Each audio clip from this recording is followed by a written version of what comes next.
For over 4,000 years, humanity has searched for one thing: Noah's Ark. But in 2024, a team of international researchers made a discovery so shocking, so earth-shattering, that it sent ripples through the scientific community and shook the foundations of religious belief worldwide. Today, we're taking you inside the most controversial archaeological investigation of our time. What they found beneath the Turkish mountains will leave you questioning everything you thought you knew about the past. But be warned, this isn't just about finding an ancient boat.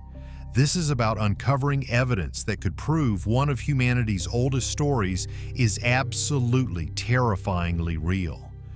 Our story begins in the remote highlands of eastern Turkey, where Mount Ararat pierces the sky like a sleeping giant.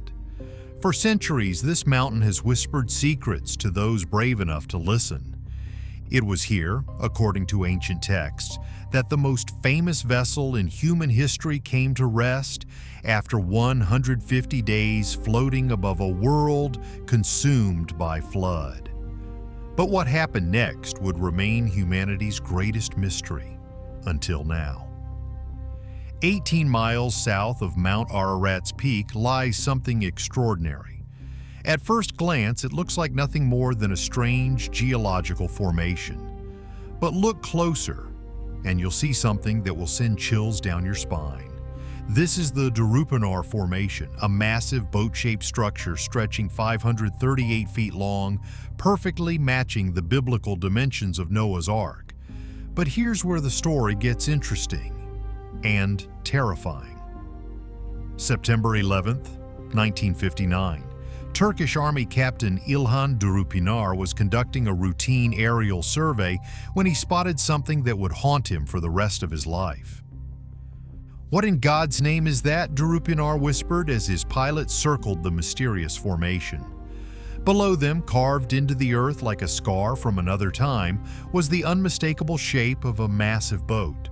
But this was just the beginning. For decades, this site would become a magnet for explorers, archaeologists, and believers from around the world.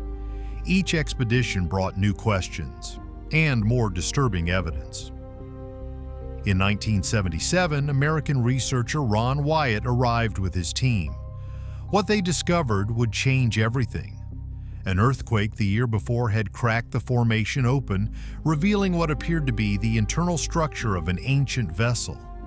"We could see the ribs," Wyatt later recalled, his voice trembling with emotion.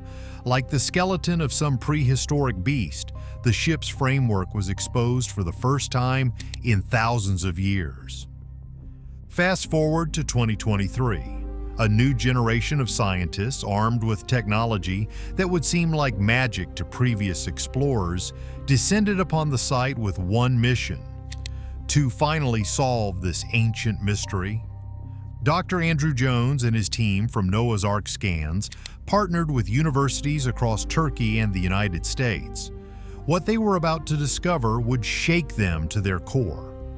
Using ground-penetrating radar, they began to peer beneath the surface.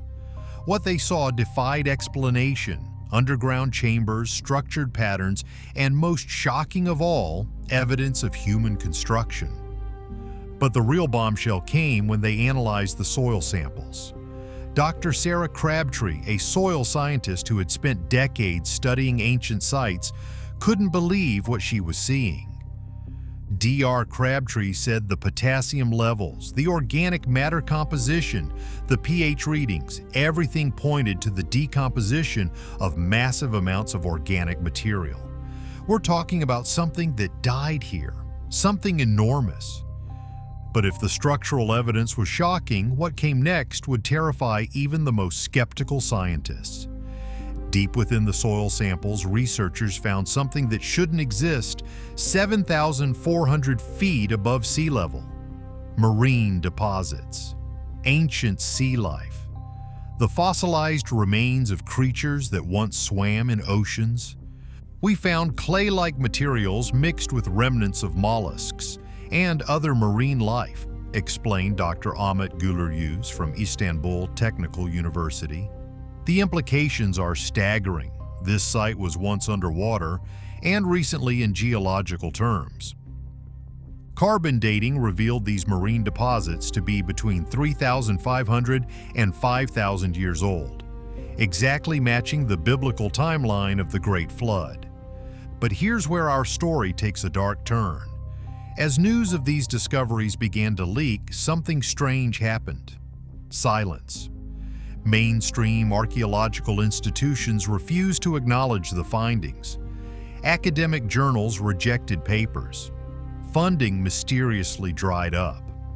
Dr. Jones, people think you're crazy for looking for something like this.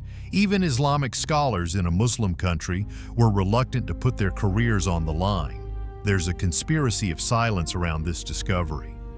The Turkish government, caught between scientific skepticism and religious significance, allowed limited access while keeping the site under tight security.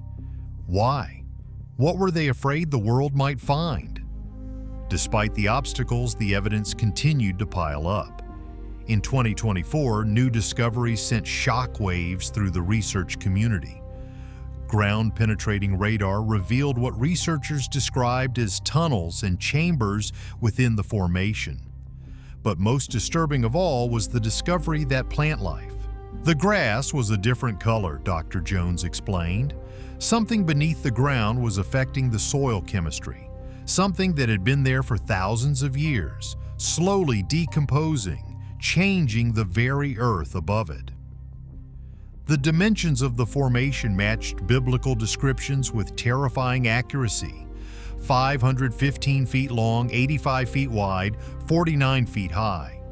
The same measurements given in Genesis for Noah's Ark, but perhaps the most chilling evidence came from an unexpected source, a 4,000-year-old Assyrian tablet discovered by British soldier Leonard Simmons after World War II.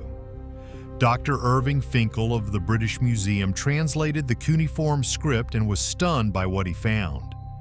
The tablet described the Ark not as a traditional boat, but as a round vessel, a coracle designed to survive the churning waters of a global catastrophe. The animals came in 2 by 2, the ancient text confirmed, echoing the biblical account with uncanny precision. This wasn't just one isolated story. It was part of a global tradition of flood narratives spanning every continent and culture. When the news finally broke in early 2025, the world erupted. Social media exploded with debates that tore families apart and divided communities. News anchor: breaking news tonight. Scientists claim possible discovery of Noah's Ark in Turkey. Religious leaders hailed it as vindication of their faith. Atheists demanded more evidence. Scientists split into warring factions. The discovery that was supposed to unite humanity in wonder instead revealed just how divided we truly were. Believer, this proves everything. The Bible is true. Skeptic, it's just a rock formation. People are seeing what they want to see. But perhaps the most telling reaction came from those who lived nearest to the site, the Kurdish villagers who had known its secret for generations. Local elders said, "My grandfather told me stories of the great boat on the mountain. We always knew it was there. We were just waiting for the world to listen." The scientific community remained bitterly divided. Organizations like Answers in Genesis dismissed the formation as natural geology, pointing out that it lay in a valley created by ancient mudflows and earthquakes. Dr. Andrew Snelling said the location and geology discount this site entirely.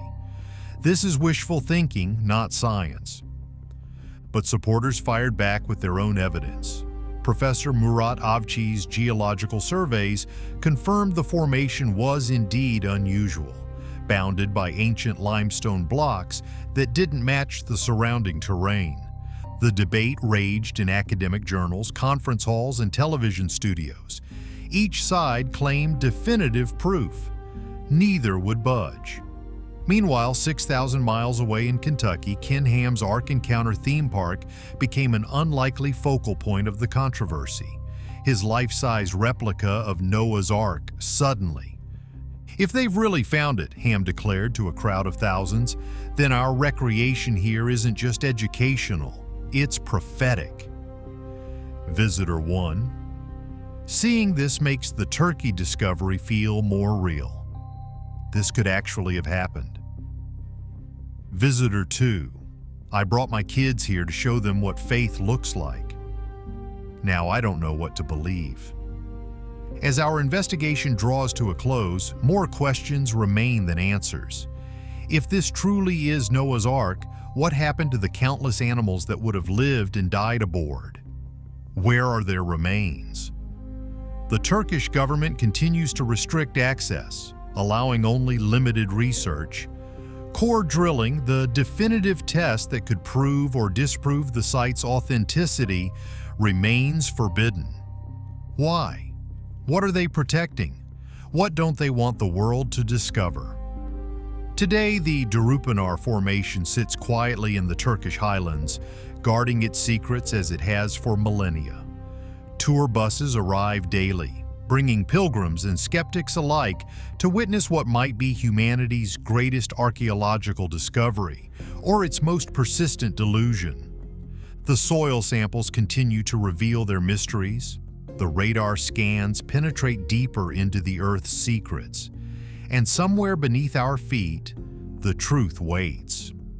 Whether you believe this is Noah's Ark or simply an unusual geological formation, one thing is certain: this discovery has forced us to confront our deepest questions about faith, science, and the very nature of truth itself. The mountain keeps its secret still, but for how much longer? As technology advances and restrictions loosen, we edge closer to an answer that could change everything. The question isn't whether Noah's Ark has been found. The question is, are we ready for what finding it would mean? If this investigation has opened your eyes to the mysteries still hidden in our world, make sure to like this video and subscribe for more shocking discoveries that challenge everything we think we know about our past. And remember, the truth is out there waiting to be uncovered. The only question is, do we have the courage to find it?